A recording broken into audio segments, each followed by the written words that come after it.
Hello there, I'm Rick. Today I want to talk to you about the dark side of Levelup.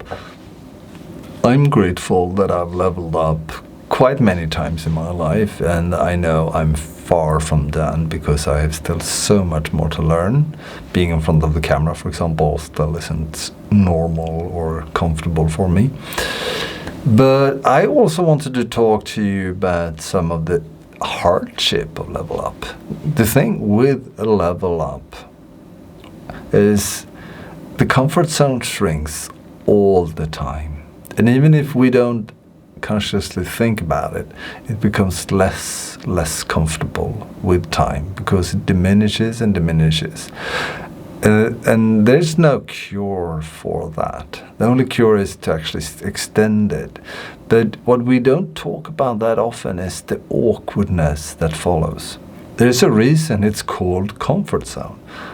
It's what happens automatically. It's what happens if you don't think about it.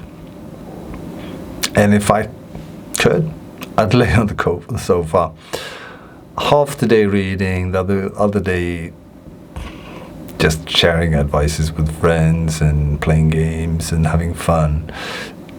And I know a year later, my life wouldn't be what I wanted it to be. Probably not yours either. And the thing is, we then need to consciously extend our comfort zone, to dare to seek a level up.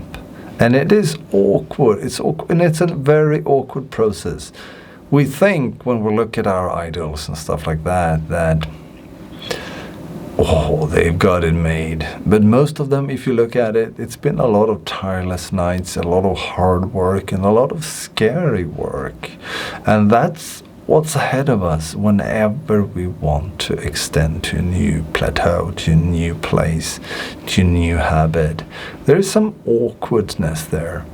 And myself, I shy away from it every now and then I get up and try again and again and again, and I fail so often. So I think it's so important that we're generous to ourselves and that we give ourselves credit and celebration. Even if we're not succeeding, we're giving us the credit of showing up, of trying, and be kind and generous to yourself, because the more awkward it's going to feel, the more self-doubt is going to pop up, the more proof you're going to see. Everywhere you're going to see proof that this isn't working. It's hard to know when we're starting out to figure out, okay, what's feedback that I should really do something different, and what's feedback that, no, this is really just my self-doubt, my low confidence talking, my whatever it is that's trying to keep me inside the comfort zone. And I've failed so many times. I used to be so scared I couldn't even talk to people in my class. That's how shy I was. How easily I hid inside books. I hid in anything in order not to talk to people. And at the time, I thought I was doing the right thing. I thought I was saving myself a lot of pain, because it's painful going outside the comfort zone, but it's nothing compared to being locked in there forever, because we don't dare to be a bit uncomfortable right now. And I'm sorry, there's no cure. No movies showing you the blue pill or red pill and then you're done. It's gonna take a lot of grueling, hard emotional work, but it's so worth it. Because once again, as soon as you're on the path, you start to figure out what's actually working for me. As soon as you're on the path, you realize, well, I did it. I did show up for myself. Didn't work out. I'm still clueless at what I'm doing, but I tried. I intentionally tried something today.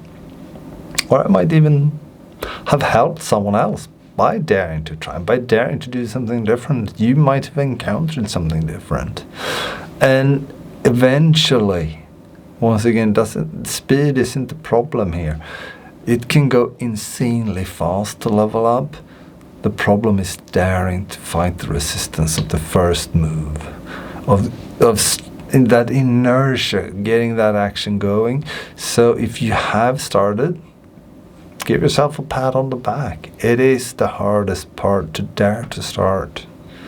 And if you do physical training, you also know that it's easier to keep going than getting off the wagon. So do try to do a small test of something to extend your comfort zone every day. And eventually you're going to look back and you realize that your life has transformed way more than you ever could have imagined. And once again, it doesn't have to be that like a ladder on a career or money-wise, or you decide what you matter and you decide who matters to you. I think it's equally important that we actually stand up for ourselves in who we let in.